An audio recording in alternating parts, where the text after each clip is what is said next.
अच्छा बाबूजी, हम गायिका नीतू राज ओपी म्यूजिक के तहत बिरहा आप लोगन के बीच में अपने साथियों के आवाज में भेज रहल बनी।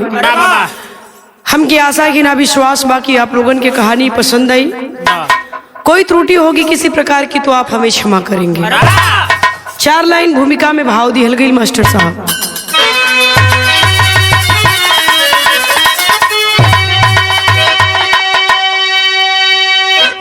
कुछ दरिंदे तो ऐसे भी हैं साथियों, जो पतित प्यार को करते बदनाम है। प्यार उनको से होता रोजाना सुने, बहाना बनाना सदा काम है। नाम सुहरत यो पद को भी भूले कमीने, दिए काम को ऐसा अंजाम है।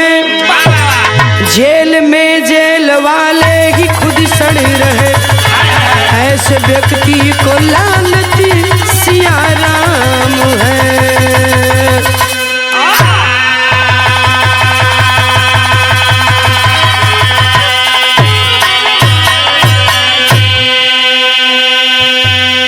साथियों,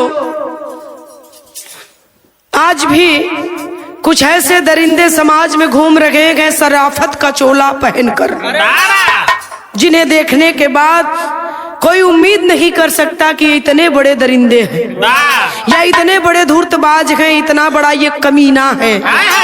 ऐसा शराफत का चोला पहन लिया है कि पहचानना मुश्किल हो गया है।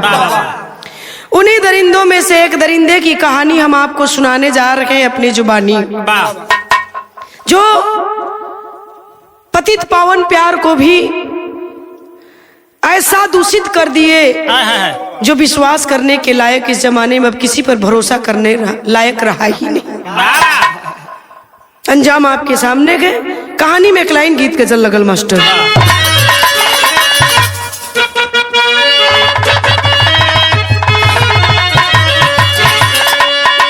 ये गजल बा कोनो आशिक मासुका से कहत महाराज, जीवन में कबो प्यार कैले होबा तो एक गजल के प्यार से बजा दिया।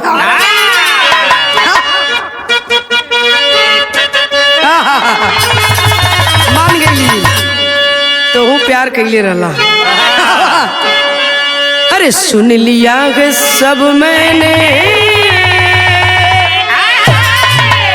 अरे सुन लिया है सब मैंने, जो तुम्हें सुनाना है, जो तुम्हें सुनाना है,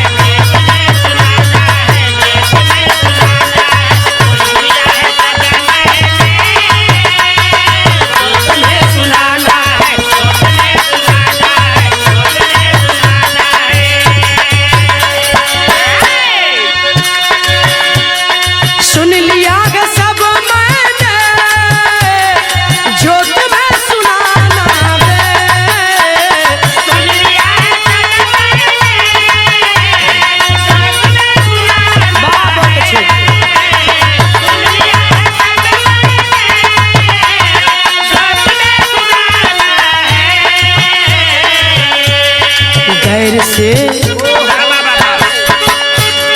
गैर से मोहब्बत है। अरे गैर से मोहब्बत है, और दर्द का बहाना, दर्द का बहाना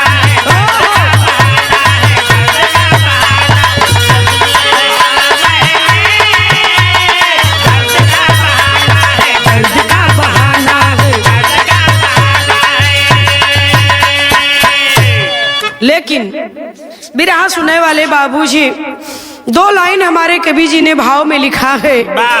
इस लाइन पर मैं आपसे गुजारिश करूंगी, गौर करेंगे। कहना है क्या, क्या हुआ, क्या हुआ जमाने को, क्या हुआ जमाने को, जल रहा रोजाना, जल रहा रोजाना, जल रहा रोजाना, जल रहा रोजाना। क्या हुआ जमाने को,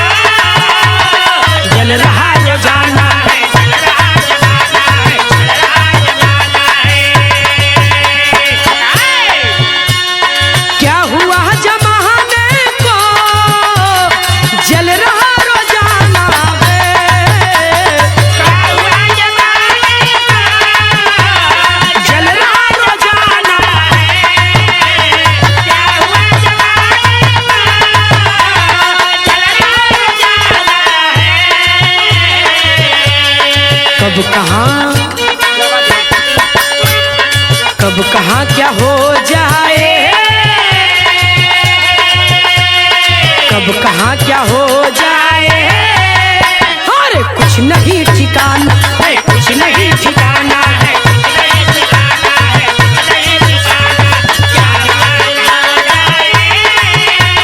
कुछ नहीं ठिकाना है।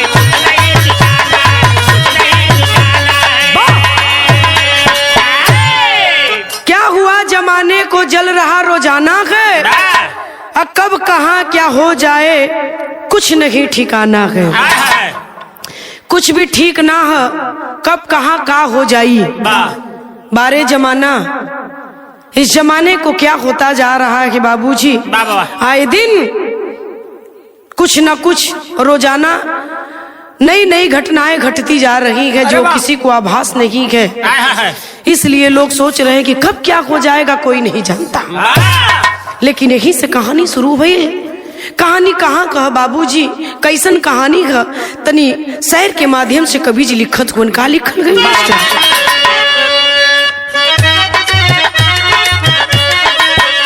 लखनऊ राजधानी है उत्तर प्रदेश की, वही की है कहानी गजब कलेस की। डीजीपी ऑफिस में एक रहती है रुचि सिपाही, नीरज कुमार गुप्ता से हुई सगाई। दोनों का प्यार सच्चा पर विवाद हो गया, दोनों का प्यार सच्चा पर विवाद हो गया, दोनों का प्यार सच्चा पर विवाद हो गया।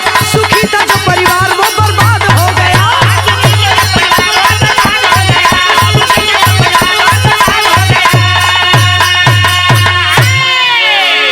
बात के समझ नहीं बाबूजी, हम हो आप हो कोई भी हो, एक छोटी सी गलती पूरे परिवार को बर्बाद कर देती है, नस्तो नाबूद कर देती है। और वही हुआ। लखनऊ जिला अपने उत्तर प्रदेश की राजधानी, और लखनऊ से ये कहानी मिली। ये कहानी कहाँ की है, खास लखनऊ में डीजीपी ऑफिस की यह घटना। महिला कांस्टेबल जिसका नाम था रुचि चौहान, सोशल मीडिया के माध्यम से इस कहानी को आप देखे होंगे, सुने होंगे, पढ़े होंगे। महिला कांस्टेबल रुचि चौहान जिसने प्रेम विवाह किया था, लव मैरिज, और जिससे उसने लव मैरिज किया था उसका नाम था नीरज गुप्ता, जो कि यही प्रयागराज के किसी थाने में वो तैनात है। नीरज गुप्ता से उसने शादी किया था पुलिस विभाग में, और बड़ा ही अच्छा खासा दोनों का परिवार चल रहा था। दोनों का परिवार हंसी खुशी चल रहा है बाबूजी, कोई दिक्कत नहीं है, कोई परेशानी है, बड़ा ही सुखमय जीवन दोनों पति पत्नी दोनों परिवार बिता रहे हैं। लेकिन अचानक ही उस परिवार को नजर लग जाती है। गौर करेंगे, मैंने कहा कि एक छोटी सी गलती पूरे परिवार को, पूरे खानदान को बर्बाद कर देती है, और वही हुआ रुचि के साथ। गौर करेंगे, समय बीतने लगा, 2-4 साल का समय बीता गया। उसके बाद रुचि को फेसबुक के द्वारा, बारे फेसबुक सोशल मीडिया जहां पर हम कहते हैं कि हम आगे बढ़ रहे हैं, हम आगे बढ़ रहे हैं, आए दिन डेवलप कर रहे हैं, हिंदुस्तान डेवलप कर रहा है, लेकिन वही छोटी छोटी गलतियां भारी पड़ जा रही है जीवन पर। फेसबुक के माध्यम से रुचि को किसी से प्यार हो गया, जो शादीशुदा थी, नीरज गुप्ता उसका पति था, वही रुचि, उसे प्यार हो गया। और किससे प्यार हुआ, कहाँ हुआ, कब हुआ, कहना के बिरहा में तर्ज लग गई मास्टर।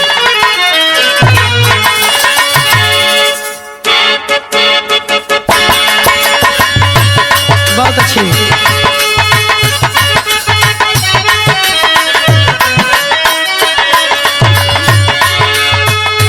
कवि जी गीत लिखले हुए, गीत कवन बा कोनो मेहरारू, ओपी भैया मुंह फुला के बैठल है, तोरे नियर मर्द केरो से टहर घूम के आयल मेहरारू के ले 2 समोसा 2 लौंग लता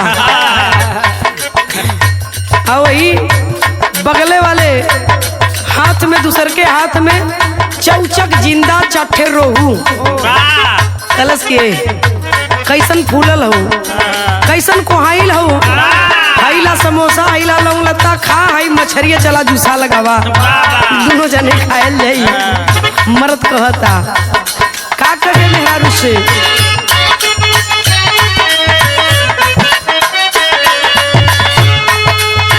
धनी बोला हमसे न राजबाड़ू का हो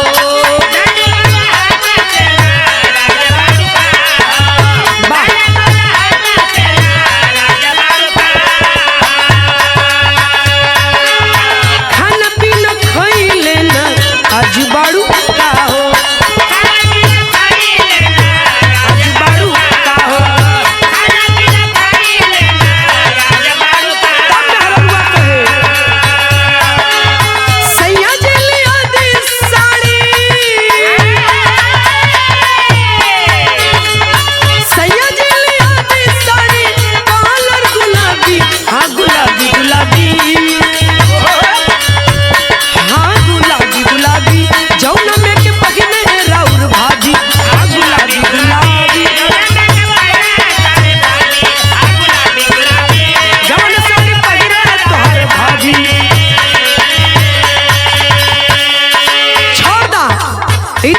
लेकिन भाव कवि जी विरहा के अंदर लिखत हुआ फेसबुक पर रूहू जी के प्यार भइल बाहो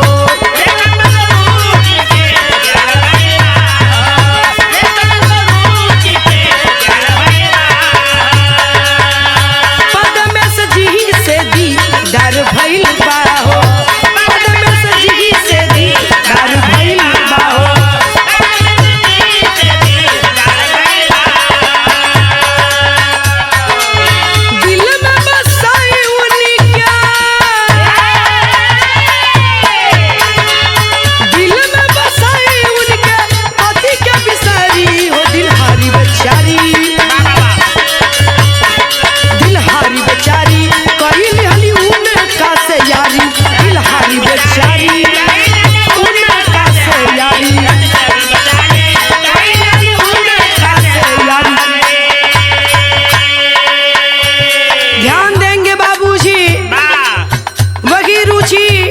नीरज गुप्ता से जिसने लव मैरिज किया था और वही रुचि 3 साल 4 साल का दिन बिताई गई नीरज गुप्ता के साथ और अब इधर पद्मेश नाम के लड़के से उसे प्यार हो जाता है जो कि प्रतापगढ़ के लालगंज तहसील के तहसीलदार थे।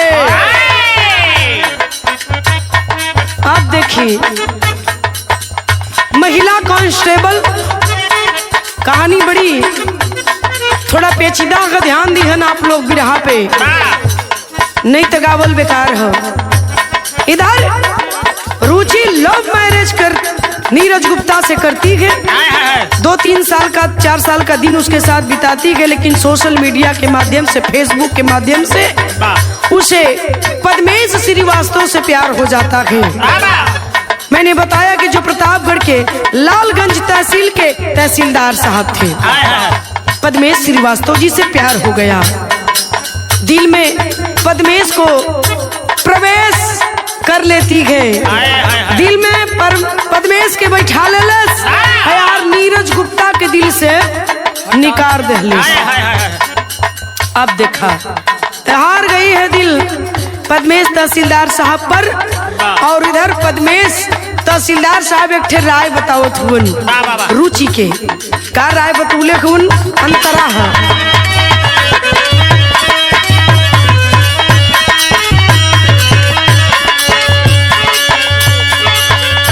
पद्मेश रहे लालगंज तहसीलदार हो करबतो से शादी दे तलाक तू यार हो तलाक तू यार हो।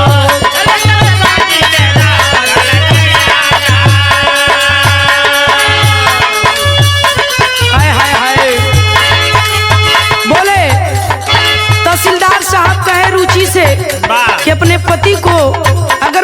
सच में तुम प्यार करती हो तो अपने पति को तलाक दे दो और अपने पति को तलाक दे दे। उसके बाद मैं तुझसे अपनी पत्नी बना लूंगा, तुझसे शादी कर लूंगा। हाय हाय हाय, हंस गई कैलस का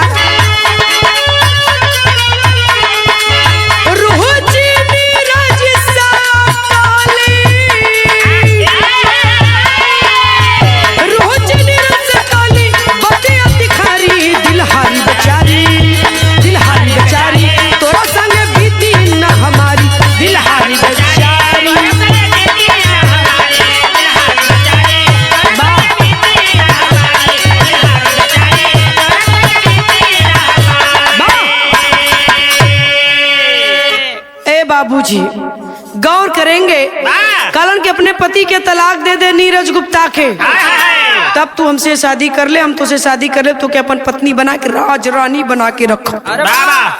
हम तुमको राज रानी बना कर रखेंगे। तुम क्या समझती हो? जबकि अपने खुद ऑलरेडी शादीशुदा हुआ तहसीलदार साहब। देखिए उस क्या हम उसे कहे शब्द से गाली भी देवल, हम सोचे थी कि शायद हम छोट हो जाओ उनके गाली भी देवता। मन में तो बहुत कुछ है लेकिन ना बोल पावत ही, ताला लगल है। ए भैया ऐसने लोगन के हम गाली भी देवल अपन कहीं ना कहीं हीनता ही समझत ही। जो खुद शादीशुदा है और वो कह रहा है रुचि को कि अपने पति को तलाक दे दे, मैं तुझसे शादी करूंगा। अयो दिल हार गई, प्यार अंधा होला। नहू माई के हम का कही सोचा जो खुद शादीशुदा है और वो भी तूने अपने पसंद से लव मैरिज किया है। 4 साल में तेरा जी भर गया, तूने उसे पद्मेश श्रीवास्तव को उस रूप में देखने लगी। इतना ना समझावत वो कहला कि दहेज का मुकदमा कह दे, नौकरियों चल जाई तो पीछा भी छूट जाई। कह दे कि मत जो ने कि तुझे इतना ही कहना है, जाकर रुचि जाके बोल दे कि मुझे तलाक दे दो वरना दहेज का मुकदमा कर दूंगी मैं तुम्हारे ऊपर। तेरी बात बन जाएगी, तेरा उससे पीछा छूट जाएगा, हमेशा हमेशा के लिए छुटकारा मिल जाई।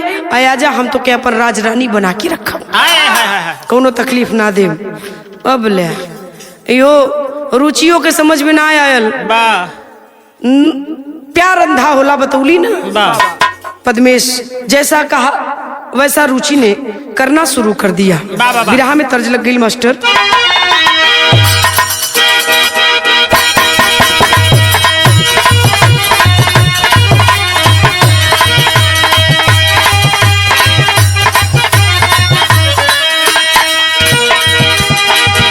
यह गीत बहावा जताड़ू माई के दर्शन तू करे,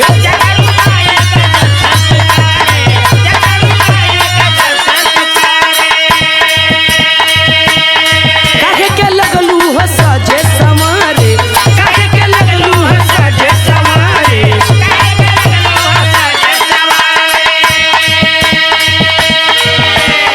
जताड़ू माई के दर्शन तू करे, काहे के लगलू हो सजे सवारे।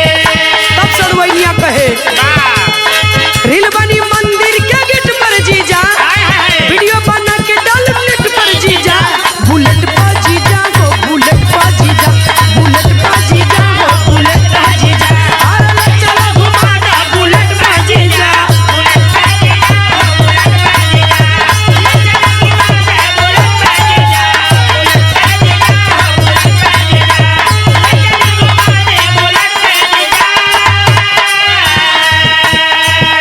लेकिन कभी जी लिखत हुन बिरहा में भाव है बाबूजी, बिरहा सुनने वाले क्या बात है? ए मेरे देवता ध्यान देंगे, कहना है क्या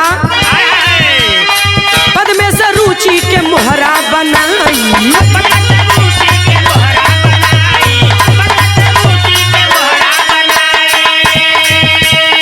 लहरा लूटा लगल पजरे बोलाई, पजरे बोलाई।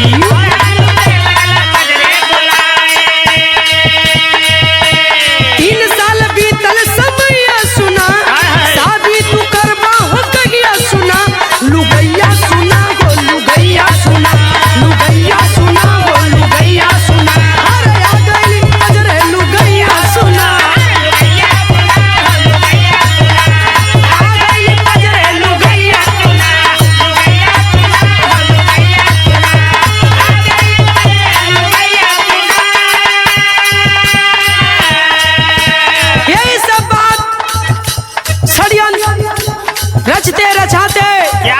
पद्मेश और रुचि का संबंध 3 साल का हो गया।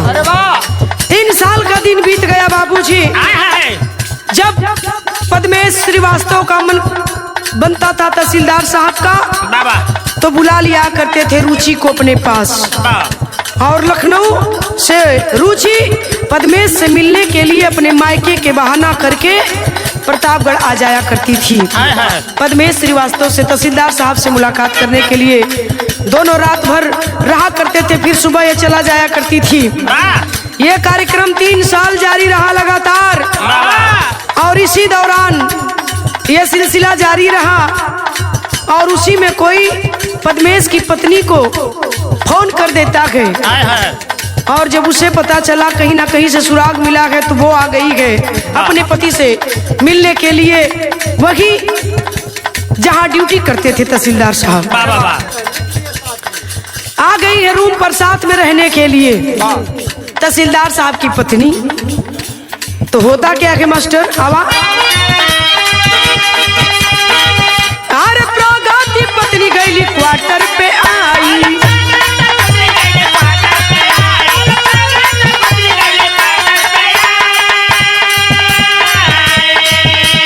पद्मेश पे कर लगली कड़ाई,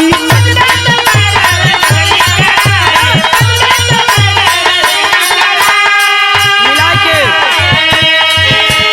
अधजल में फसल बनैया सुना, रुचि भी अड़ गई भैया सुना, लुगैया सुना हो लुगैया सुना, लुगैया सुना हो लुगैया सुना, अरे आ गई क्वार्टर लुगैया सुना,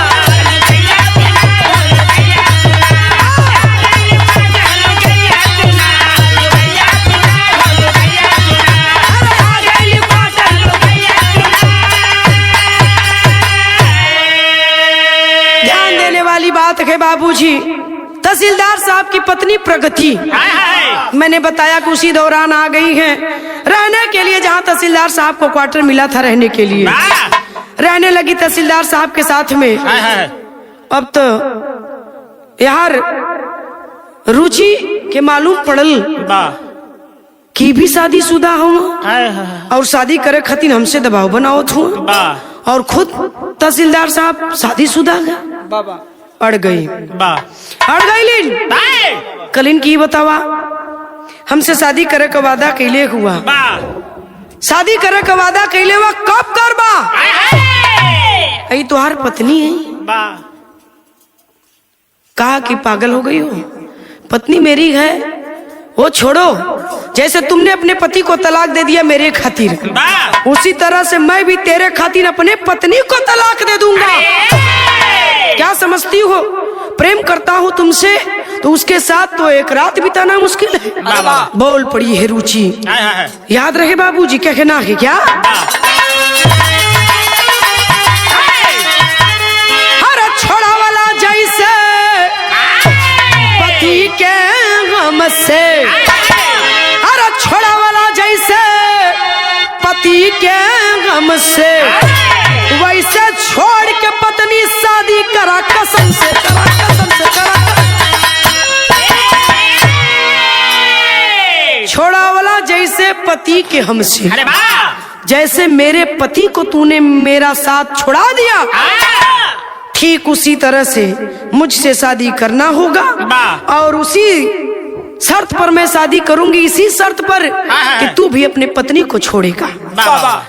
मैं तुझसे शादी करूंगी, कसम खाओ, कसम खा, वादा करा हमसे ही।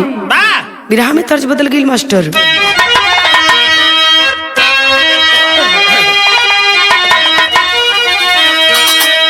तरे नरियरवा के बारी, अरे तरे नरियरवा के बारी, ऊपर श्याम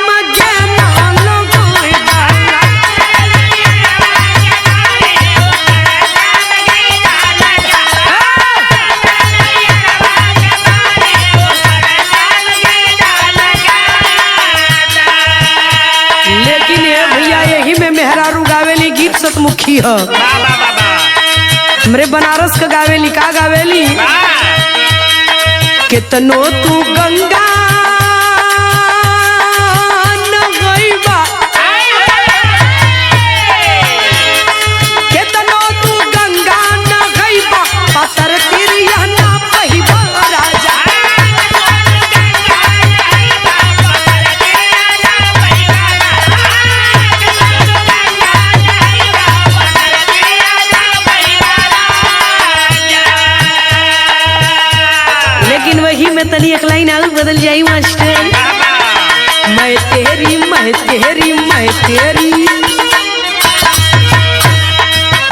तेरी डिम्पल का पाड़ी राजेश खन्ना खोलो केवाड़ी।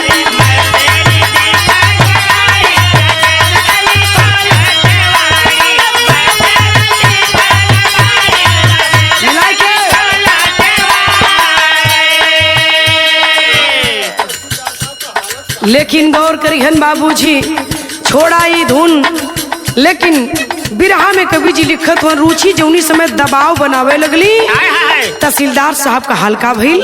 आवा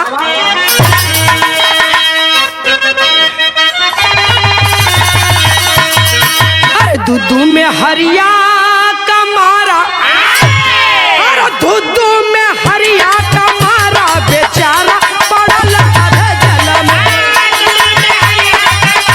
बेचारा पड़ल अधे जल में।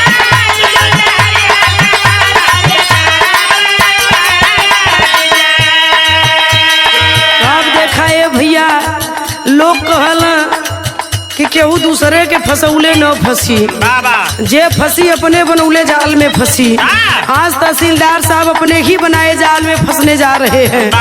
दूधू में हरिया का मारा बेचारा फसल अधजल में। रुचि दबाव बनावे लगलिन कि जब मैंने तेरे लिए अपने पति को छोड़ दिया तो तू भी अपनी पत्नी को अब छोड़ेगा और मुझसे शादी करना ही पड़ेगा। अब देखा यार तहसीलदार साहब जुक्ति का लगुलन भैया। आवा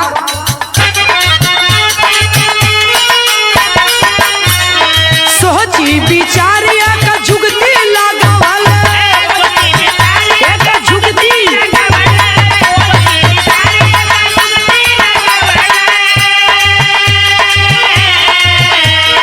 सोच विचार करके बड़े ही समझदारी के साथ तहसीलदार साहब ने एक जुक्ति लगाया और कैलन का नामवर साथी के अपने बोलावल।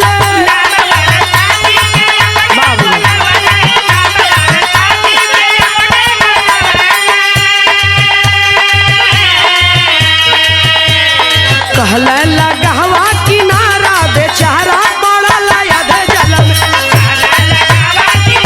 बेचारा पड़ल अधे जल में।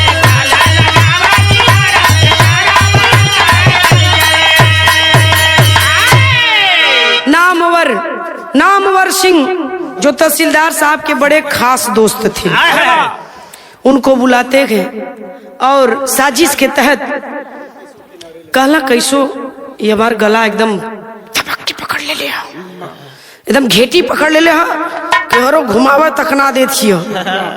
कैसो कोनो जुक्ति लगाए के कर किनारा लगा देता बाबा। नहीं हमार मेहरारू अगर जान जाई ना तो बताओ थे कि जहर खा के मर जाई। हमार मेहरारू कतई बर्दाश्त न कर पाई दूसरे मेहरारू के साथे। नामवर कहलन की ठीक है साहब, काम तो चुटकी बजा के कह दे। हमार नमवा है नामवर, नामवर चुटकी बजा के तुहार काम कर दे। कोनो मन कोर कसर ना, लेकिन साथे रहब्या तब। कलन की कौन बड़ी बात है, बिल्कुल साथे रह। कलन की सुना ध्यान देंगे बाबूजी। नामवर के साथ साथ तहसीलदार साहब निकलत हुए लखनऊ खातिर। तब तक बोल पड़ी तहसीलदार साहब की पत्नी प्रगति, कहाँ जा रहे हैं? कलन की रुको यार, मैं जहाँ जा रहा हूँ तुम्हारे ही काम से जा रहा हूँ, चिंता मत करो, तुम्हारे ही काम से जा रहा हूँ। कलन की ठीक है जाइए, लेकिन काम को एकदम अंजाम दे करके ही लौटना है, किसी भी रूप में आपको खाली हाथ नहीं लौटना है, काम पूरा करके ही आना है। कौनो भी कीमत पर ओके जिंदा मत छोड़िया बस। तब तो तू हमार मुंह देखबा, नहीं तो फिर हमसे हाथ धोलिया। विराह में तर्ज बदल गई। बारे औरत फैल का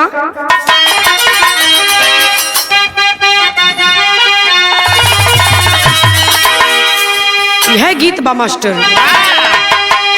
अरे रोई मरब ये राजा,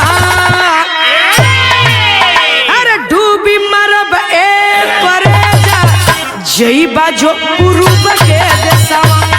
रोई मरब ए राजा, जई बाजो उरुब के देसवा। डूबी मरब ए राजा, जई बाजो उरुब के देसवा। वो ही पूर्व देशवा में बस बांगली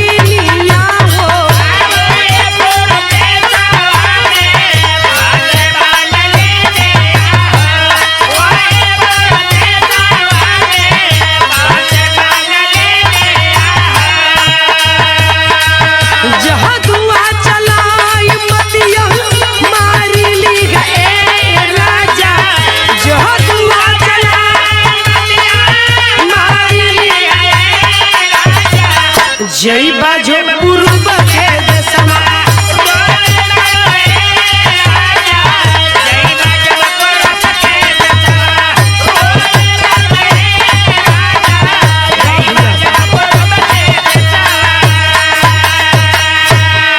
लेकिन गौर करेंगे बाबूजी बिरहा में कभी जी भाव लिखत उन कहानी कहाँ पहुँचल। अरे जान नाही हो पवली, जान नाही हो पवली रुचि ये यो जानवा के।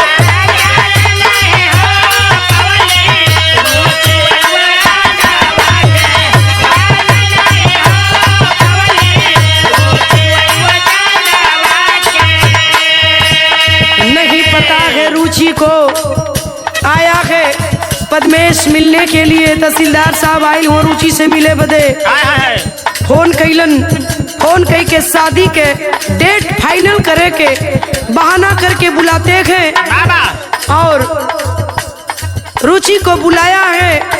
तहसीलदार साहब ने जल्दी आओ रुचि, मेरे पास टाइम नहीं है, इधर से मैं जा रहा था तो सोचा कि 2 मिनट तुझसे बात करके शादी का डेट फाइनल कर लिया जाए। तेरे कहे अनुसार सारा काम अब ओके हो गया है। मैं उसे तलाक देने जा रहा हूँ, तू जल्दी आ जा, मेरे पास टाइम नहीं है। रुचि सारे काम को छोड़ करके बाबूजी निकल पड़ती है अपने प्रेमी आशिक से मिलने के लिए। बड़ी ही खुश है रुचि कि आज पद्मेश आया है मुझसे शादी का डेट फाइनल करने के लिए, अपने पत्नी प्रगति को तलाक दे रहा है। बहुत खुशी है उसे। दौड़ी पर आई आती है, बैठा लिया है अपने 4 व्हीलर गाड़ी में उसे रुचि को, और बात ही बात में नाम और को इशारा करता है कि अरे यार चाय तो पिलाओ कम से कम। गौर करेंगे नामवर चाय के लिए जाता है, दोनों अपनी आपस में बातें कर रहे हैं, लेकिन होता क्या कि मास्टर अंतरा कराई न रुचि साथ पादा में सा गोड़ी आई में बाय हो।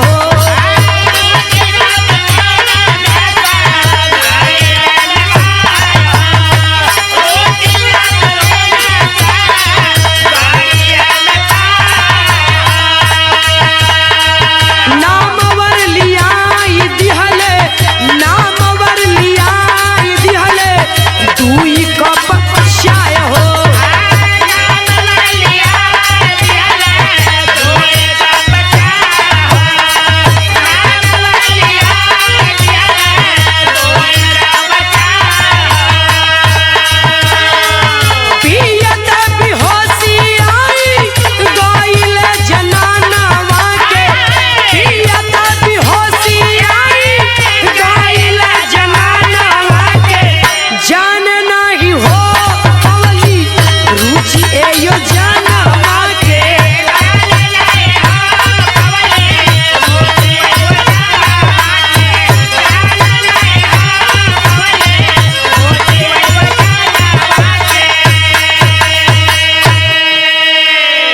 गौर करेंगे बाबूजी गाड़ी में बैठी है अपने प्रेमी के साथ, बात विचार कर रही है। इधर इशारा करते हैं तहसीलदार साहब की चाय पिलाओ नामवर, देख नहीं रहे हो तुम्हारी होने वाली भाभी आई है। नामवर इशारा देखते ही जैसी कि उन लोगों की योजना थी। ए बाबू चाय लेने के लिए गया है, 2 कप चाय लेकर आया है, और जो प्याला रुचि को थमाया गया उस प्याले में नींद की गोली थी, और वह चाय रुचि को दिया गया जिसमें नींद की गोली थी, और सादा चाय तहसीलदार साहब को। दोनों चाय साथ में ही आई है। रुचि चाय पीते ही बेहोश हो गई। उसी गाड़ी में चाय पीते ही तुरंत बोल पड़ी, मुझे क्या हो रहा है, मुझे जैसे लग रहा है नींद आ रही है। ऐसे कहते कहते रुचि गाड़ी में बेहोश हो जाती है, और जैसे कि बेहोश हो गई उसे क्या पता कि यहाँ क्या होने वाला है, क्या इनकी योजना है। और जैसे कि रुचि बेहोश होती है, होता क्या के मास्टर पटपट का भाव।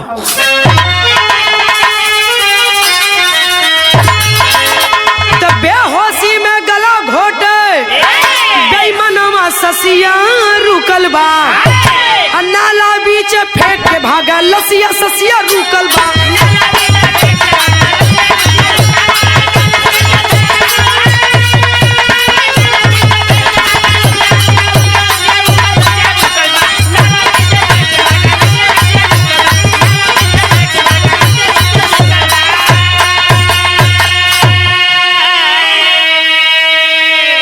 जैसे कि रुचि बेहोश हो जाती है बाबूजी, तुरंत बेईमान उसका गला दबाने लगता है। रुचि का गला दबाने लगा और तब तक दबाए रखा जब तक कि रुचि मर नहीं गई। अंत तो गत्वा रुचि ने दम तोड़ दिया। उसी 4 व्हीलर गाड़ी में रुचि मर जाती है। जब मर जाती है उसके लाश को वही बगल में पीजीआई के सामने वाले नाला में, जो लखनऊ में पीजीआई है, उसी पीजीआई के सामने वाले नाला में रुचि के लाश को फेंक देता है। फेंक के लाश को नामवर को लेकर के साथ प्रतापगढ़ आ जाता है। लेकिन हुआ क्या,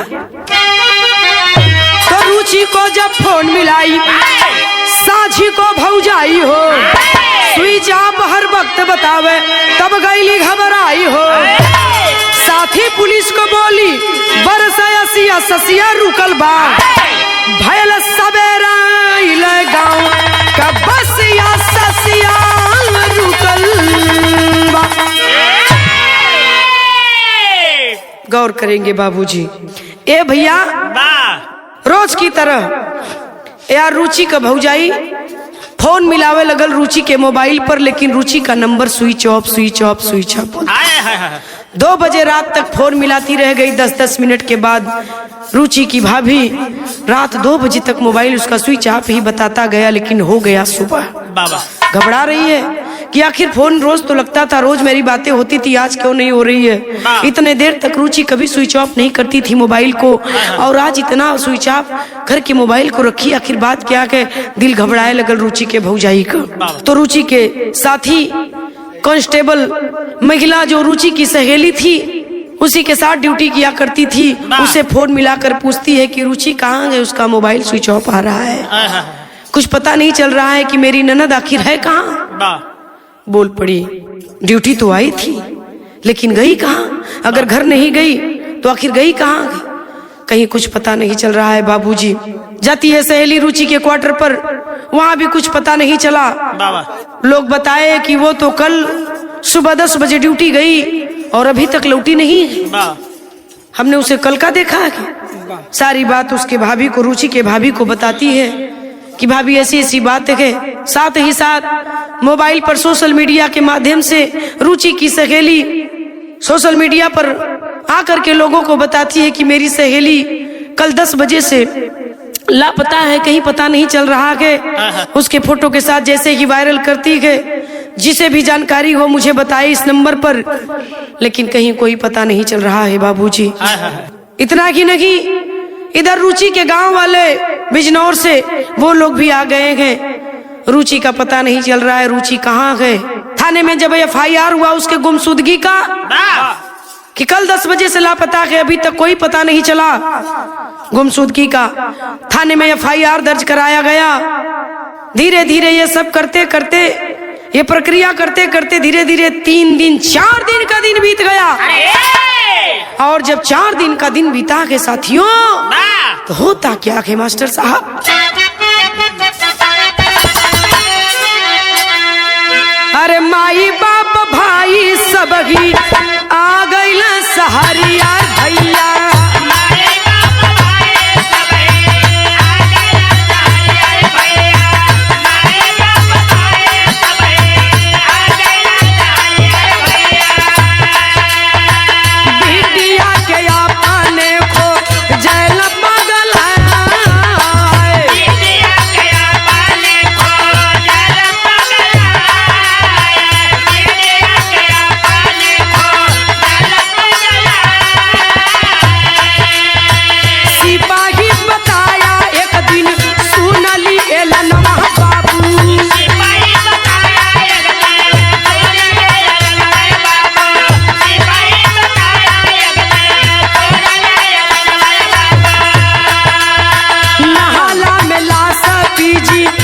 आई पासुबाए।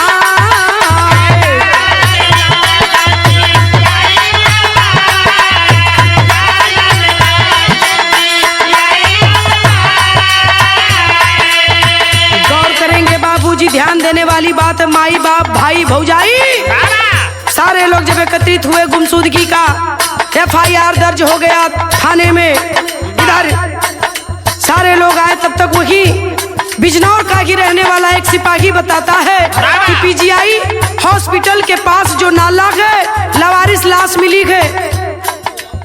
अनाउंस हो रहा था चारों तरफ कि आखिर ये गुमशुदगी लाश, ये लावारिस लाश कहाँ है, किसकी है, कैसी लाश है, जाकर के देख लीजिए। और जैसे ही वहां लोग पहुंचे हैं बाबूजी, होता क्या के मास्टर आवाज शंका भइला लोग गइल बाट थनवा बाप।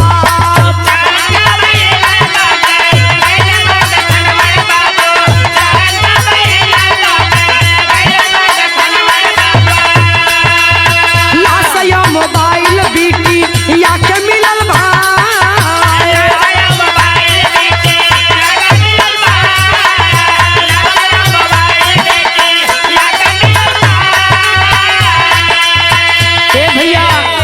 ही मालूम पड़ल है, लोग गयल हुआ, आए गाए गाए जब गईलन वहाँ देखलन वो लाश कोई और का ना, वो नहीं कि बहन बिटिया का लाश, वही रुचि कांस्टेबल की लाश उसी नाले में जो पद्मेश श्रीवास्तव गला दबा के मार डाला था और उसी नाले में लाश फेंक कर चला गया। वहीं पर मोबाइल और रुचि की लाश बरामद होती है। लेकिन हुआ क्या मास्टर, पोस्टमार्टम खातिर जब गइल बाटी लसिया,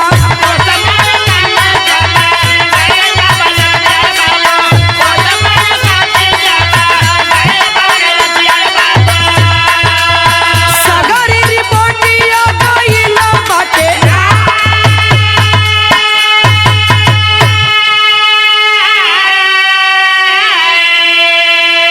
अंततोगत्वा ए साहब लाश बरामद हुई और पोस्टमार्टम के लिए जाती है। और लाश पोस्टमार्टम के लिए जाती है, जब सारी रिपोर्ट का खुलासा होता है। रिपोर्ट आने के बाद सारी बातों का धीरे धीरे खुलासा होना शुरू हो जाता है। तो खुलासा का भाई मास्टर खड़ी के लाइन में कवि जी लिखत हो,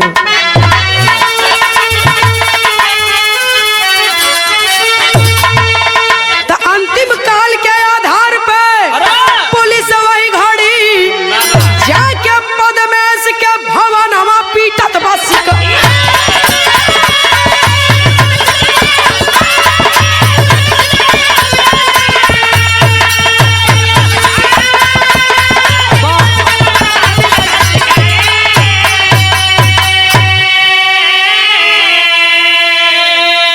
मोबाइल से कॉल रिकॉर्ड निकाला गया। जब कॉल रिकॉर्ड निकाला गया बाबूजी, तो अंतिम बार बात रुचि की किससे हुई थी, पद्मेश श्रीवास्तव से। और जब पद्मेश श्रीवास्तव का कॉल रिकॉर्ड आया तो पुलिस पद्मेश श्रीवास्तव को, जो मैंने बताया कि प्रतापगढ़ लालगंज तहसील के तहसीलदार साहब थे, जाकर के उनका सिकड़ी बजा देते हैं प्रशासन के लोग। जब उनके घरे जाकर उनकर सिकड़ी बजौले हुआ तो इनकर चुन्नी खड़ी भइल है। स्वयं दरवाजा कौन खोलता है, वही पद्मेश श्रीवास्तव तहसीलदार साहब दरवाजे को ओपन करते हैं। और जैसे ही दरवाजा ओपन कैला, सामने उनकर ससुर खड़ा हूँ, सामने प्रशासन के लोग खड़े हैं। सिट्टी बिट्टी गुल हो गई कि अरे बाप रे बप्पा, ई ले का करे यहाँ आयल हुआ भइल का मास्टर। तब भइला गिरफ्तार पद में से गइला जलवा हो, अपने मुँह दिहला उगली सारा खेलवा हो। प्रगति नामवर साथी के भी लागल बहुत कड़ी, जाके पद्मेश के भवनवा पीटत बसी का।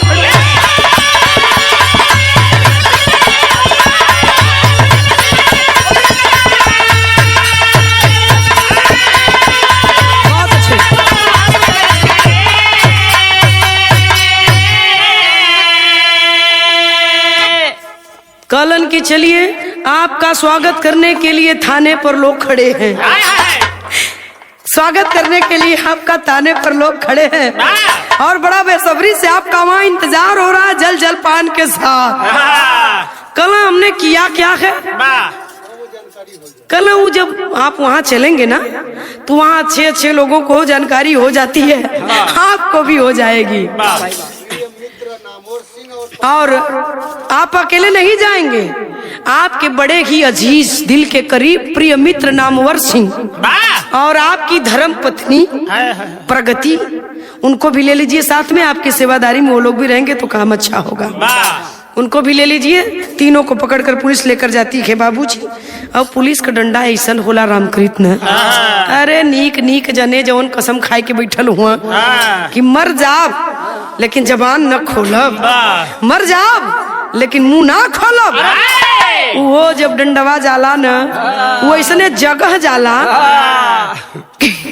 वो ऐसने जगह डंडवा जाला कि जेके ना बोले के भूत भी बोल दे, सारी बात निकल जाले।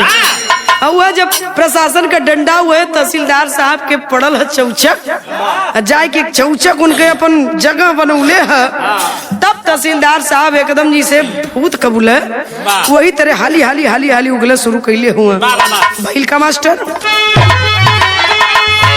तब 12 फरवरी के मरैली बाबुनिया हो, 17 के जेल गईल दूना परनिया हो, दूसरे के घर उजाड़ी जे वो हुका उजाड़ी, जाके पद्मेश के भवन हवा पीटत बसी कर।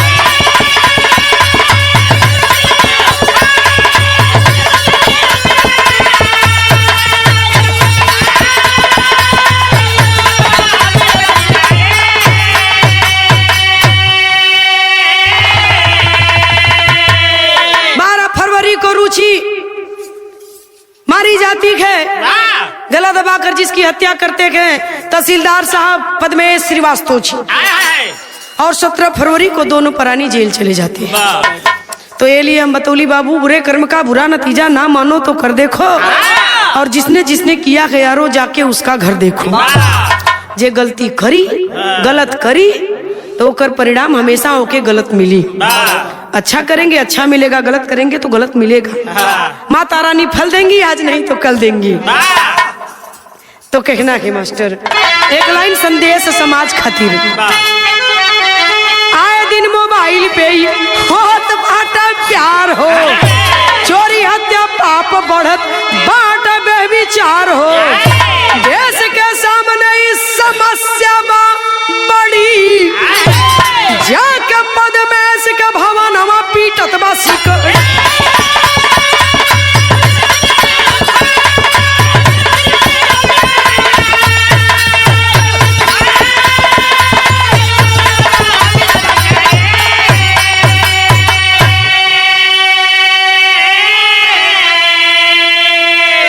आजकल लोगन के मोबाइल पे बड़ा जल्दी प्यार हो जाता है।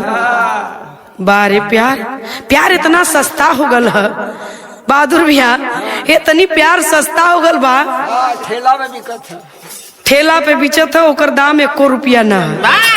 लेकिन ये भैया प्यार इतना सस्ता नहीं है, गलत सोचत हुआ। प्यार तो वो चीज है जल्दी होला नहीं, जेके प्यार हो गईल ओकर कबो पूरा ना भइल, वही जो पूरा नहीं हुआ वही सच्चा प्यार है। इसको हवस कहा जाए तो शायद ठीक होगा, ये प्यार ना है, एक हवस कहल जाई, आकर्षण कह लिया जाए, लेकिन ये प्यार नहीं है। प्यार कबो कोई का हत्या ना करला, प्यार कबो कोई से चोरी ना करवावला, प्यार कबो तो के धोखा ना देई। प्यार तो वो अनमोल खजाना है जौने का कौनो मोल ना है। ए भैया तो अब आगे हम और बोलो तो ढेर बोल जाओ, कहानी यही खत्म करते हैं खानदान का परिचय। गुरु बिहारी गुरु रमन ऐसे भी नीच वतन में, अरे श्यामा सीताराम भरत जी विश्वनाथ के मन में, छोड़ा वाला जैसे पति के हमसे, नीतू सिया राम का सारद गह कलम से, छोड़ा वाला जैसे पति के हमसे।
बिरहा के अंदर कवि जी 4 लाइन भूमिका का भाव लिखे।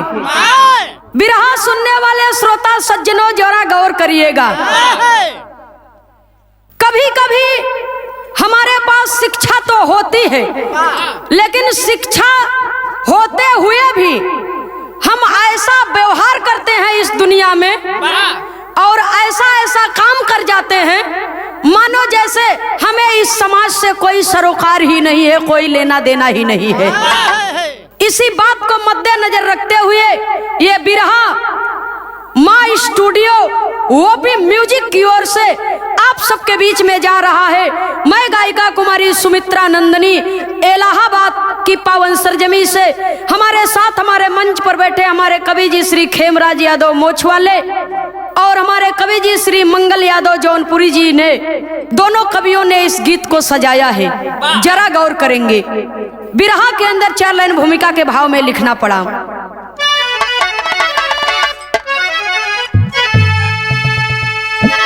शिक्षा दर्पण कहती है उत्थान की,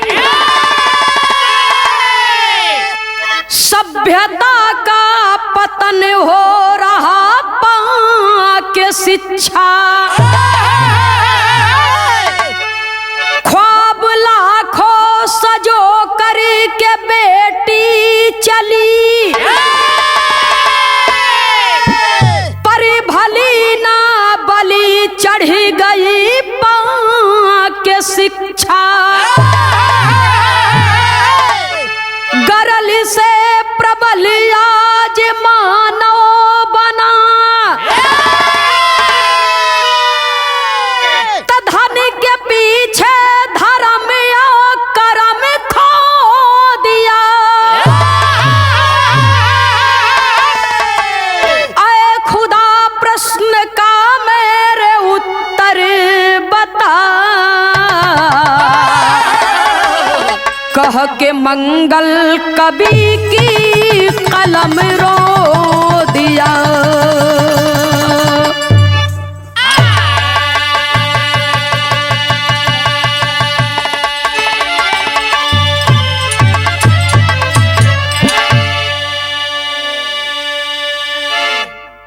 कितना बढ़िया भाव कवि लिखते हैं। शिक्षा दर्पण कहती है उत्थान की, शिक्षा के बगैर हमारी जिंदगी अंधकार के समान है। सभ्यता का पतन हो रहा पाके शिक्षा, आज वर्तमान समय की एक कड़वी सच्चाई है। शिक्षा जितने उच्च स्तर पर जा रही है, सभ्यता उतनी ही निम्न स्तर पर है बाबूजी। पर भली ना ख्वाब लाखों सजो करके बेटी चली, पर भली ना बली चढ़ गई पाके शिक्षा। गरल से प्रबल आज मानव बना। गरल मीन्स विष होता है बाबूजी, जहर होता है, और जहर से भी ज्यादा जहरीला आज मनुष्य है। गरल से प्रबल आज मानव बना, धन के पीछे धर्म यो कर्म खो दिया। ऐ खुदा प्रश्न का मेरे उत्तर बता, कह के मंगल कवि की कलम रो दिया। कवि को संकेत करना पड़ा। बिरहा के अंदर 1 लाइन गजल का भाव है मास्टर साहब।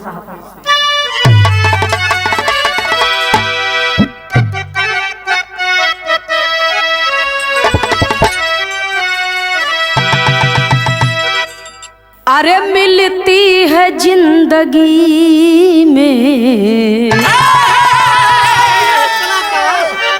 हे मिलती है जिंदगी में मोहब्बत कभी कभी, मिलती है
लेकिन बिरहा के अंदर कवि को संकेत करना पड़ा। अरे बंधता है सिर पे किस्मत से, बंधता है सिर पे किस्मत से सेहरा कभी कभी।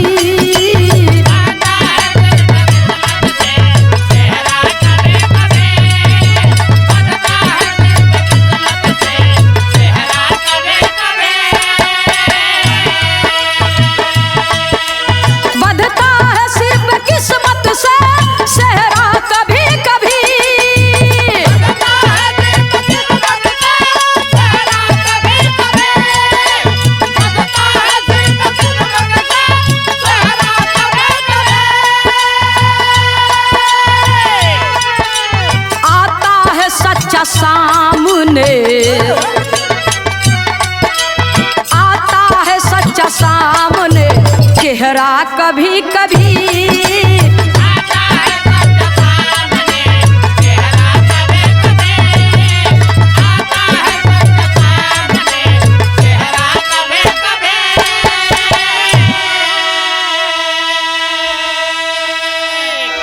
बिरहा सुने वाले बाबू भैया माता बहन लोग जरा गौर करना। कभी लिखते हैं कि बंधता है सिर पे किस्मत से सेहरा कभी कभी, आता है सच्चा सामने चेहरा कभी। किसी इंसान के सिर पर, किसी के भाई, किसी के बेटा के सिर पर सेहरा किस्मत से बंधता है, और किसी लड़की के हाथों में मेहंदी किस्मत से लगती है। समय से पहले भाग्य से ज्यादा किसी को कुछ मिलता नहीं है, लेकिन इंसान का चेहरा, सच्चा चेहरा कभी कभी सामने आता है। यही बात बिरहा में मिलेगी। कहानी का शुरुआती हमें से बा कवि को संकेत करना पड़ा।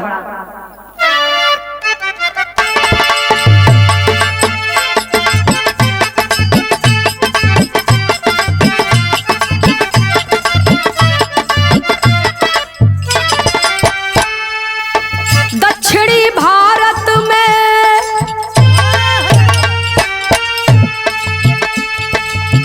दक्षिणी भारत में केरल की एक कहानी है। दक्षिणी भारत में केरल की एक कहानी है, कलेजा कांपता शैतान की शैतानी है।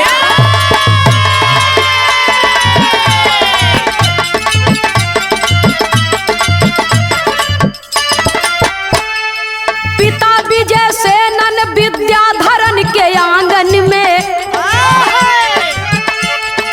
पिता विजय सेनन विद्याधरन के आंगन में, उत्तरा जन्मी मणि में खला के दामन में।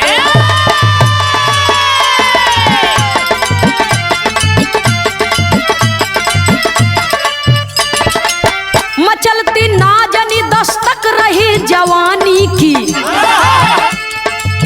मचलती नाजनी दस्तक रही जवानी के, बदन में आग लगाती है बूंदे पानी की।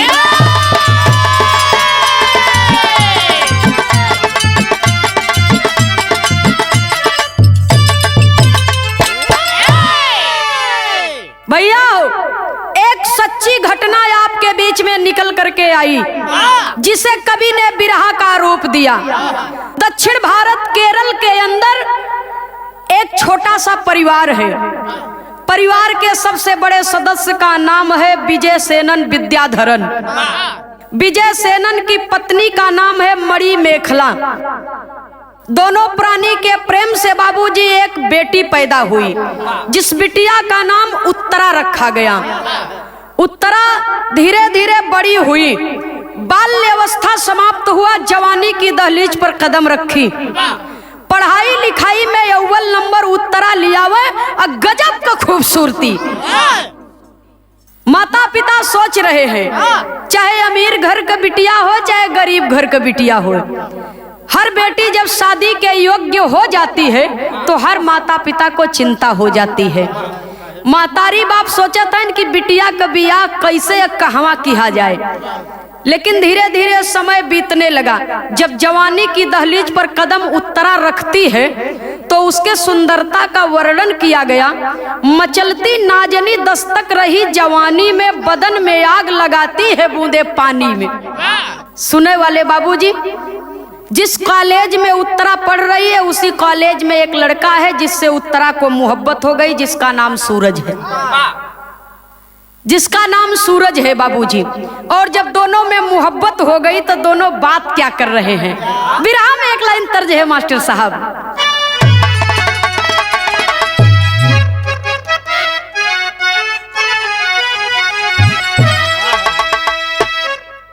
यो कोनो प्रेमी या प्रेमिका का बात बा कि हम तुम चोरी से, कि हम तुम चोरी से बंधे एक डोरी से, जइयो कहाँ ये हुजूर।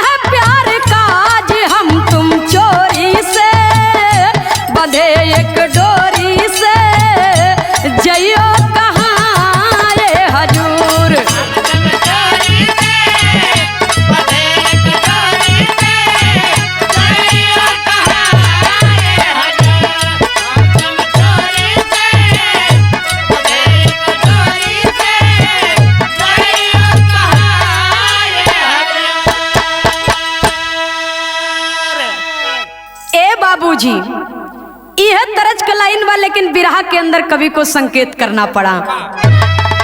नजर के टक्कर में, नजर के टक्कर में, प्यार के चक्कर में दिल हो गया है मजबूर।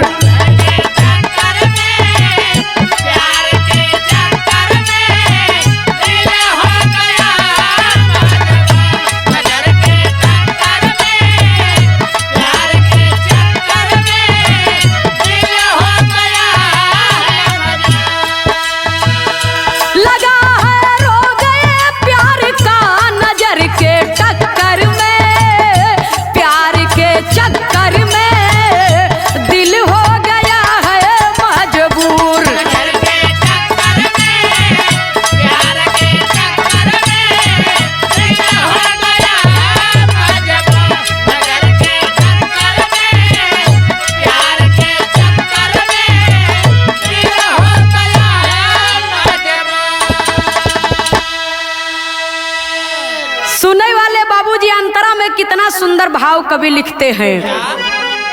अरे सूरज मन के मीतावा के दिलावा पुकारे,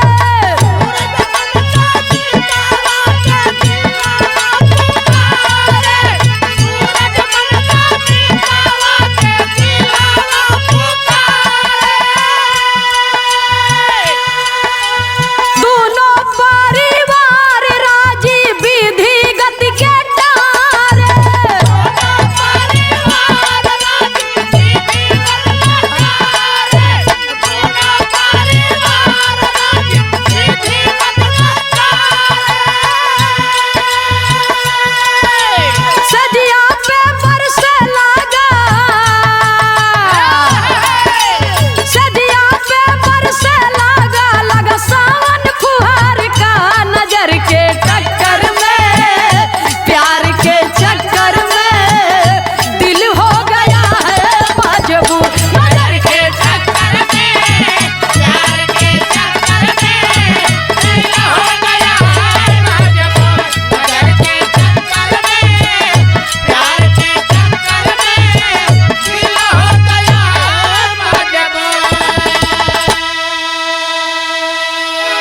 नजर के टक्कर में, प्यार के चक्कर में दिल हो गया है मजबूर।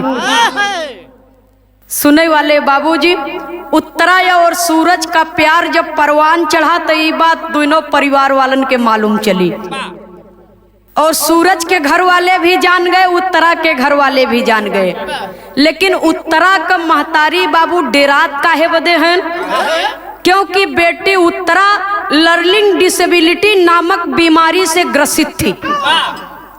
इसीलिए उसके माता पिता डर रहे हैं कि अगर सूरज को मालूम हो जाएगा तो शायद वो मेरी बेटी से शादी नहीं करेगा।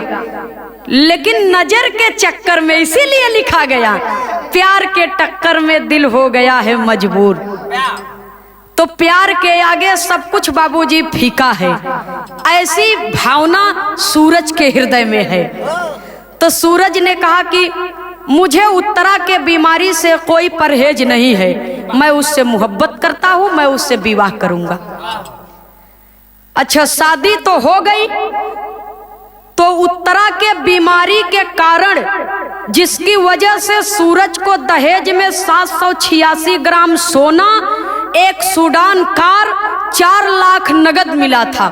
और इतना ही नहीं, इसके अलावा उत्तरा के देखभाल के लिए 8,000 रुपया प्रति माह सूरज को मिलता था।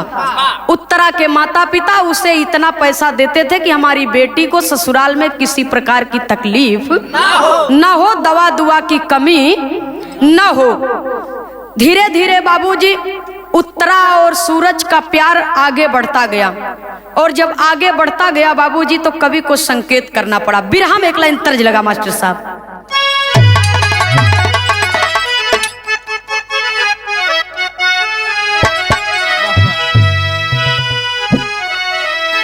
अरे प्रीतिया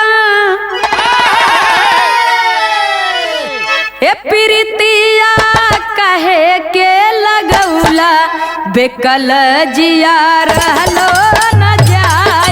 प्रीतिया कहे के लगौला, बेकल जिया रहलो न जाय। प्रीतिया कहे के लगौला, बेकल जिया रहलो न जाय।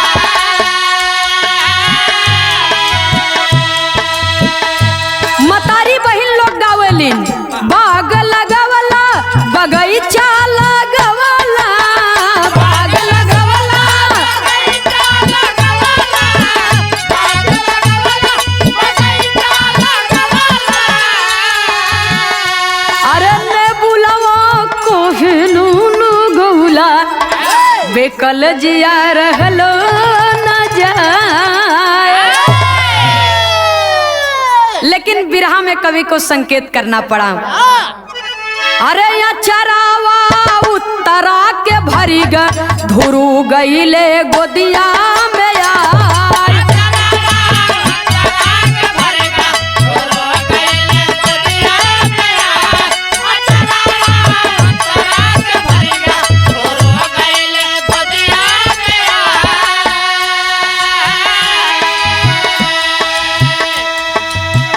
मालिक की मेहरबानी हुई बाबूजी, सूरज और उत्तरा के प्यार से, प्रभु के आशीर्वाद से उत्तरा के कोख से एक बेटा जन्म लिया, जिस बेटे का नाम ध्रुव रखा गया बाबूजी। तो दोनों प्राणी में बड़ी खुशहाली बा, परिवार में बड़ी खुशी बा। लेकिन जो उत्तरा की बीमारी थी वो धीरे धीरे बढ़ने लगी। अब दवाई से कंट्रोल नहीं हो रही है। जब धीरे धीरे बढ़ने लगी बाबूजी तो सूरज का मन उत्तरा से उबने लगा। जब सूरज का मन उत्तरा से उबने लगा तो वो करता क्या है, अंतरे में कवि को लिखना पड़ा।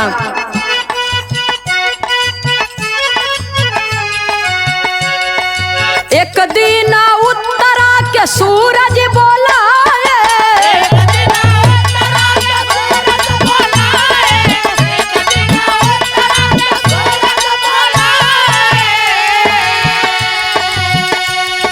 छत पे मोबाइल वाली आवा पठाए।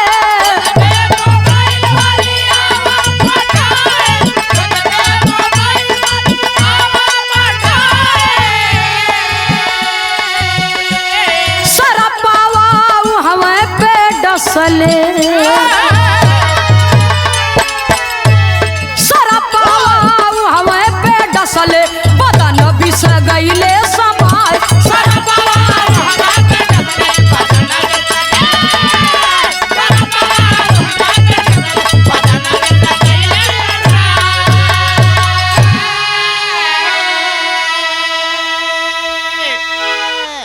सुनने वाले बाबूजी, एक दिन सूरज अपने दुल्हन उत्तरा के बुलाए के आंगन में सूरज बैठे हैं। आई अपने दुल्हन उत्तरा से कह रहे हैं कि उत्तरा, मेरी मोबाइल छत पे छूट गई है, जरा जाके ले आओ। और दुल्हन गई मोबाइल लाने के लिए। बाबूजी मोबाइल तो नहीं पाई, लेकिन छत पर एक सर्प, और न जाने कैसे उस जगह पर उत्तरा पहुंची जिस कोने में वो सर्प बैठा था। चारों तरफ मोबाइल खोज रही है, केवल मोबाइल के ऊपर उसका ध्यान है बाबूजी। और उत्तरा देख रही है पूरब साइड में, पश्चिम साइड में कोने पर बाबूजी सर्प बैठा हुआ है, और उत्तरा के पांव में काट लिया। और जब सर्प डस लिया बाबूजी, तो उत्तरा देख रही है और सर्प उसको डसा है और चला जा रहा है बाबूजी। तो उत्तरा चिल्लाती है, हल्ला करती है, और जब वहीं से चिल्लाती है बाबूजी तो विषैला सर्प था, और उत्तरा उसी जगह पर बेहोश हो गई।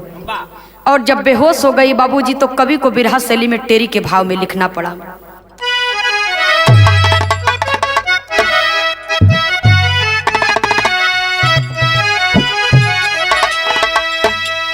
अरे मोरे राम, अरे बिचारी के दुर्दिन दिनावा, सेनुर सहम गया राखों में थी चिनगारी।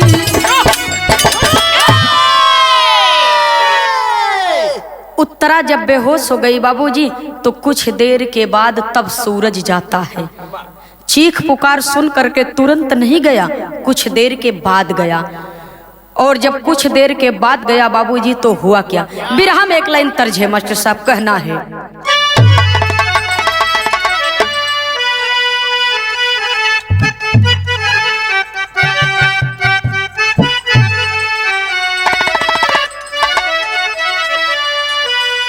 और चढ़ता फागुना जियारा, तब चढ़ता फागुना जियारा, अरे जरी गई ले हो। जियारा जरी गई ले हो, मोरा सजना सनहिया बिसरी गई ले हो। मोरा सजना सनहिया बिसरी गई ले हो, मोरा सजना सनहिया बिसरी गई ले हो।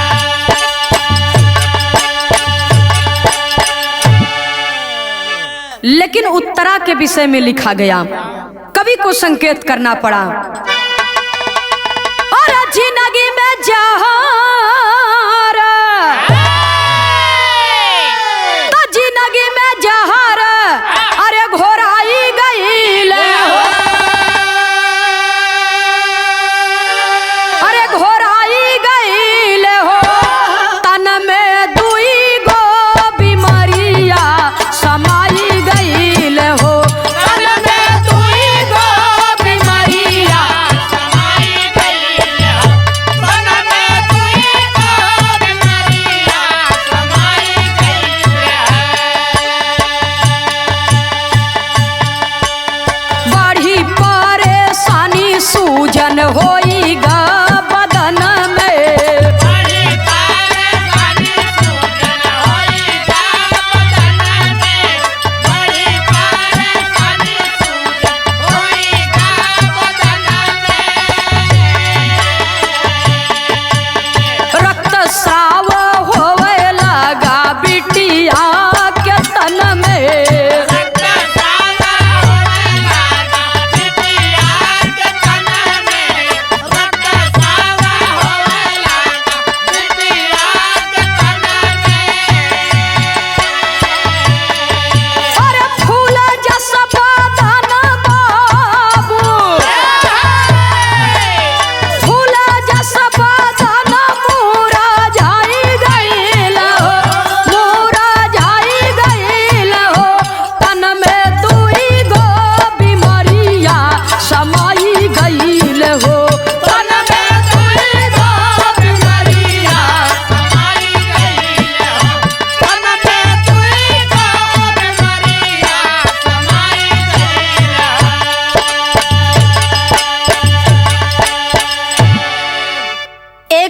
बीमारी से तो पहले ही वो ग्रसित थी, और दूसरा जब सर्प ने काट लिया तो विषैला सर्प काटने के वजह से उसकी शरीर एकदम से काली पड़ गई, रक्तस्राव होने लगा बाबूजी, और दो बीमारी से वो ग्रसित हो गई। उसके माता पिता को बुला करके सारी हाल बता दिए बाबूजी, और माता पिता ससुराल वालों ने मिल करके अस्पताल में एडमिट कर दिए। और जब अस्पताल में एडमिट कर दिए बाबूजी तो कवि को संकेत करना पड़ा, बिरहा में एक लाइन तर्ज का भाव देना पड़ा। अस्पताल में वो बेटी पड़ी है, ससुराल वाले अस्पताल तक गए तो जरूर, अस्पताल में एडमिट होने तक वो लोग वहां पर रुके थे, लेकिन जब उसकी दवा दुआ चलने लगी तो वो लोग चले आए बाबूजी, और दोबारा उस बेटी की ओर देखने के लिए नहीं गए। और जब नहीं गए बाबूजी तो वहां उसकी दशा क्या हो रही है। बिरहा में एक लाइन तर्ज है मास्टर साहब,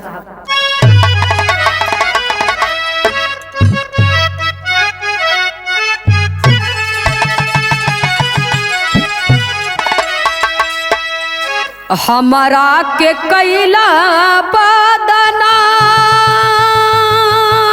हो,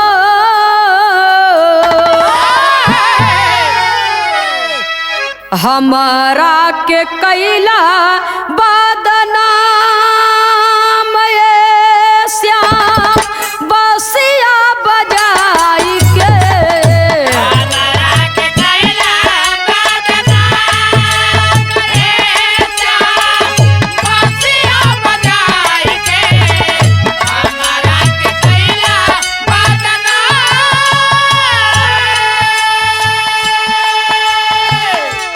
लेकिन बिरहा के अंदर कवि को संकेत करना पड़ा बाबूजी। कितने शर्म की बात है, एक बेटी माता पिता छोड़ती है बाबूजी तो माता पिता के रूप में, सास और ससुर के रूप में माँ और बाप पाती है। मायका छोड़ती है ससुराल में लाखों प्यार पाने के लिए, लेकिन सात फेरा जिसके साथ में घूम करके जीवन में सुख और दुख निभाने का वचन जो दिया, आज वो जीवन साथी उस दुखिया को देखने के लिए जब नहीं आया तो कवि को संकेत करना पड़ा। गुलशन के गुल गमगीन हो,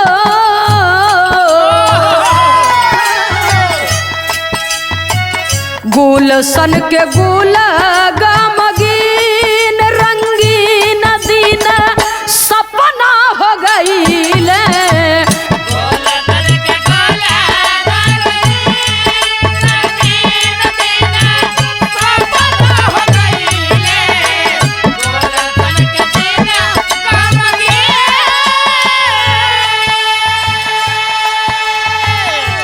धीरे धीरे कई दिन बीत गया। कितना दिन बीता?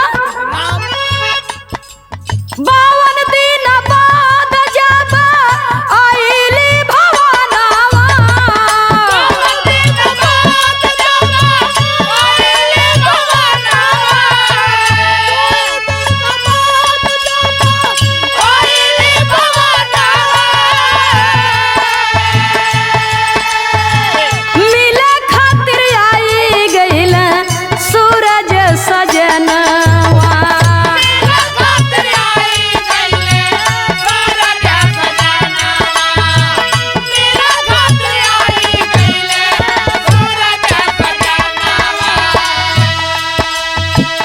कैसे दिन काटी तोहर बीन हो,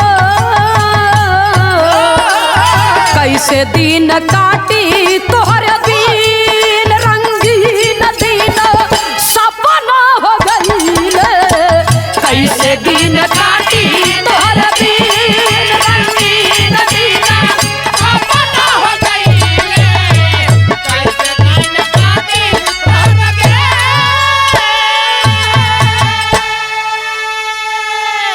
सुनई वाले बाबूजी।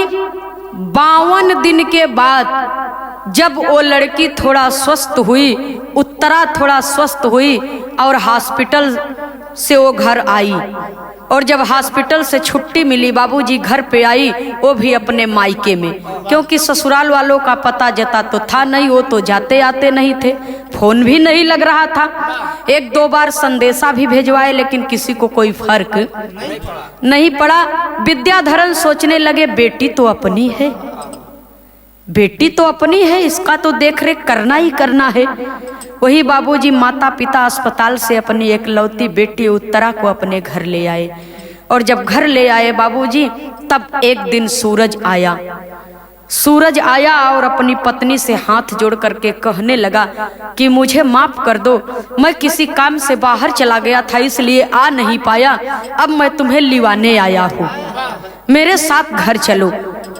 उत्तरा कहती है कि मैं आपके साथ कैसे जाऊं? सूरज कहता है तुम मेरे साथ घर चलो। तो दोनों प्राणी बात कर रहे हैं कैसे बाबूजी।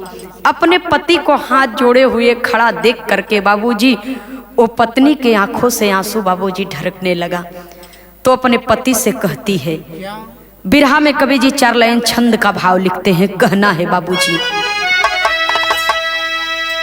नैना करे बरसात धई के सजना के हाथ, नैना करे बरसात धई के सजना के हाथ, काहे छोड़ा जनी साथ बाया धूर जिंदगी।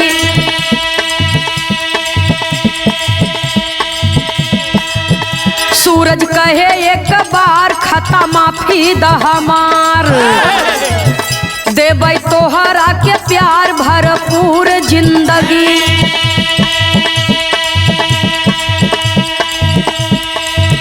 देखा विधाना का खेल, नाग आया एक अकेल, दशा किस्मत भय फेल बनी क्रूर जिंदगी।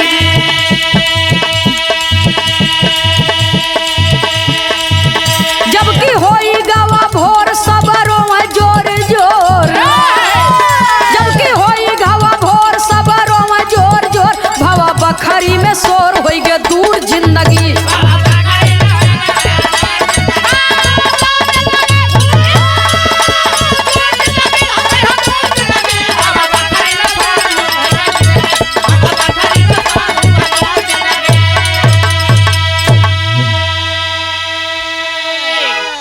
विराह सुने वाले श्रोता सज्जनों, आखिरकार में सूरज अपनी पत्नी से क्षमा मांगा, मुझे माफ कर दो, मेरे साथ में आप चलिए, हम दोनों प्राणी अपने बच्चे के साथ अपने परिवार के साथ खुशी खुशी जीवन बिताएंगे, अब दोबारा इतनी बड़ी गलती मुझसे नहीं होगी। हिंदुस्तानी पत्नी है बाबूजी, अपने पति के इस शब्द पर वो प्रभावित हो गई बाबूजी, और क्षमा कर दिया। और जब क्षमा कर दिया तो उत्तरा की विदाई माता पिता किए और उत्तरा अपने ससुराल आई। और जब अपने ससुराल आई बाबूजी तो घर में लेटी है। जब कुछ दिन बीत गया तो एक दिन अचानक से वो घर में लेटी है बाबूजी, और लाइट कट जाती है, अंधेरे में एक सर्प उसी घर में है और वहां से निकलता है। उत्तरा चारपाई पर लेटी है, उत्तरा को डस लेता है। एक बार छत पे सर्प डसा था और दूसरी बार कमरे में। और जब डस लेता है बाबूजी तो उत्तरा जोर जोर से चिल्ला रही है, चीख चित्कार से बाबूजी पूरा का पूरा कमरा गूंज गया, लेकिन बाहर सो रहे सास ससुर और पति ने उसकी दुहाई नहीं सुनी।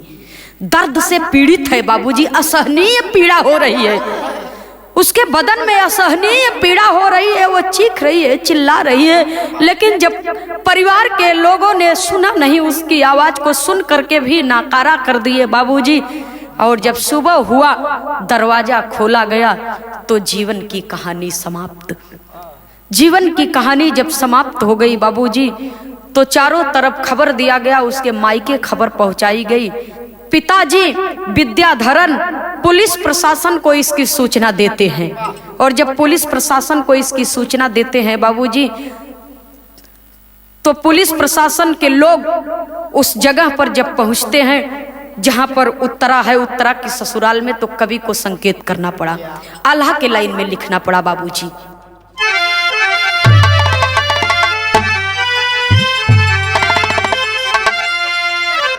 मचा को हराम गईली, मचा को हराम गईली,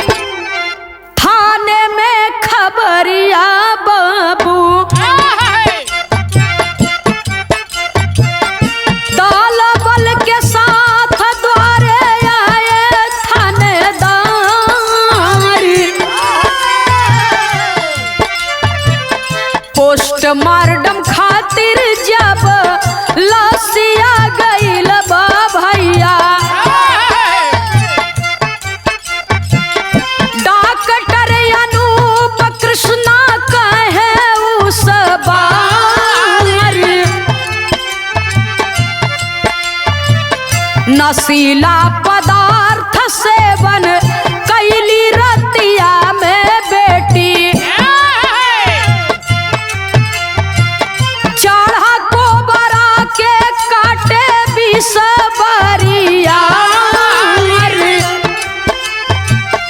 ए बाबू, पोस्टमार्टम के रिपोर्ट से पता चली कि नशीला पदार्थ इसको सेवन कराया गया है। इतना ही नहीं, इसे सर्प ने डसा है, और वो भी विषैला सर्प ने डसा है, और जिसके कारण इसकी मौत हो गई। पूरे परिवार को जब बुलाया गया बाबूजी, तो कवि को संकेत करना पड़ा। भइल बा कड़ाई पाती, सूरज टूट गईल है उस दम,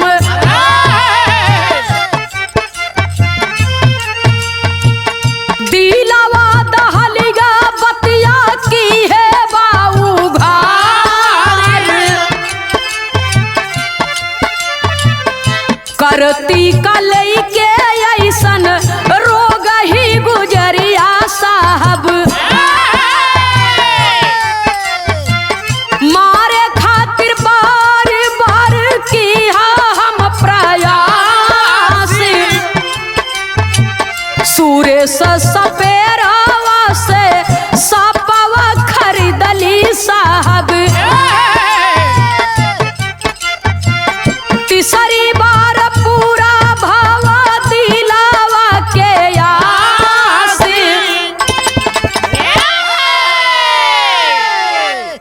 सूरज पर जब कड़ाई की गई बाबूजी, जब पूछताछ होने लगी तो कहा जाता, पुरनिया दादा लोग कहावत कहे हैं गांव में कि लात को भूत कबो बात से नहीं मानत बाबूजी, तो मार के आगे तब बड़े बड़े लोगन को पोल खुल जाले। तो सूरज पर जब मार पड़ने लगी बाबूजी की हकीकत क्या है तुम बताओ। उसी घर में तो तुम्हारे माता पिता हैं, तुम भी हो, तुम्हें सर्प ने क्यों नहीं डसा? दो दो बार तुम्हारी पत्नी को सर्प ने काटा, तो तुम कहाँ थे? तुम्हारा परिवार कहाँ था? और ये सर्प को काटे काफी देर हो गया है, सुबह तुम दरवाजा खोले हो तो रात में कहाँ थे? तमाम पूछताछ के बाद बाबूजी तब सूरज का मुंह खुला है और सारी बात को कहने लगा कि ए साहब, ई रोगही दुल्हन लेके हम का करती? अरे ये मेरा दुर्भाग्य था कि मुझको इससे प्यार हो गया, मैंने इससे शादी किया, एक बच्चा भी पैदा हुआ, तो मैं इससे छुटकारा पाना चाहता था। जब इसका रोग बढ़ने लगा, दवा से कम होने का नाम नहीं ले रहा है, तो मैं इससे छुटकारा पाना चाहता था। इसलिए सुरेश नाम के सपेरे से पैसा दे करके ये सांप खरीदा और छत पर उसको छोड़वा दिया। एक बार सांप ने डसा, लेकिन साहब ये किस्मत की बलि थी, ये मरने वाली कहाँ थी, ये मेरा पीछा छोड़ने वाली नहीं थी। इसलिए इसके शरीर में इतना भयानक रोग हो गया और 52 दिन के बाद मैं इससे मुलाकात करने के लिए इसके मायके पहुंचा और वहां से ले आया कि जब तक ये जिंदा रहेगी तब तक मैं दूसरी शादी नहीं कर पाऊंगा। इसलिए दोबारा से मैंने सांप छोड़ा इसको डसने के लिए, और रात्र में सोते समय दूध में मैंने नशीला पदार्थ भी दिया पीने के लिए, और सांप से भी डसवा दिया ताकि ये मर जाए और मैं अपनी दूसरी शादी करके चैन से अपना जिंदगी बिता लूं। और सांप डसेगा, ये मर जाएगी, आरोप भी हम लोगों के ऊपर नहीं लगेगा कि सर्प ने डस लिया। जब ये तनी बतिया बाबूजी सुनत हैं थानेदार साहब, तो एक तमाचा हिच करके गाल पे जड़ देते हैं कि अरे नीच, तूने प्यार का अपमान किया है, मानवता का हनन किया तूने। अब मेरी बात सुन, तू दूसरी शादी करना चाहता है ना, चल तुझे असली ससुराल ले चलता हूँ। कवि को संकेत करना पड़ा, कहना है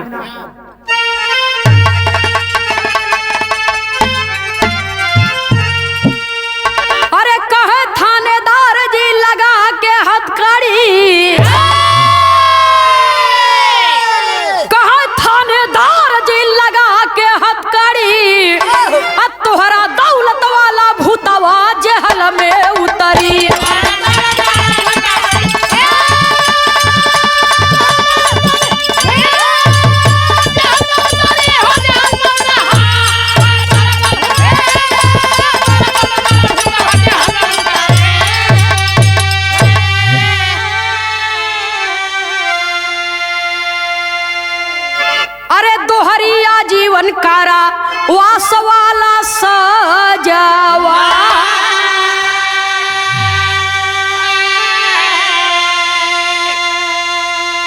अरे भोगई के मिली है तो के मूल संग बिया जावा।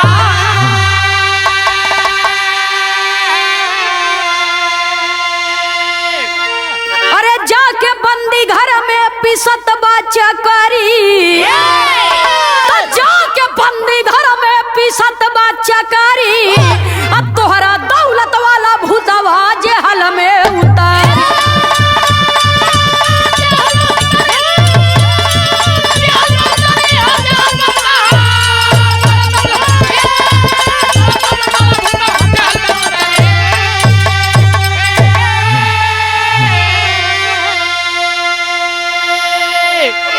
पोस्टमार्टम के बाद बाबूजी उसकी लाश को अंतिम संस्कार करने के लिए उसके माता पिता के हवाले कर दिया गया और सूरज और उसके पूरे परिवार को बाबूजी ताउम्र कैद सजा सुनाई गई।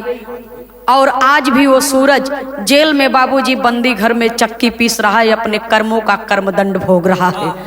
और यदि आपको विश्वास न हो तो आप केरल कोबरा कांड नेट पर सर्च करके देख सकते हैं। कभी को संकेत करना पड़ा आखिरी और अंतिम प्रमाण में गुरु घराने के परिचय के साथ में।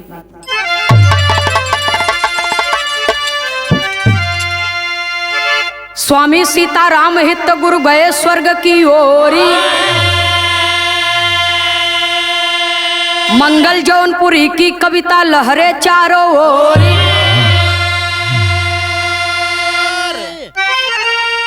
अरे राम बिचारी के बहादुर दिन दिनवा, हे बाबू बिचारी के बहादुर दिन दिनवा। अरे नंदनी खेमराज कहे कैसे मतिया मारी, बिचारी के बहादुर दिन दिनवा।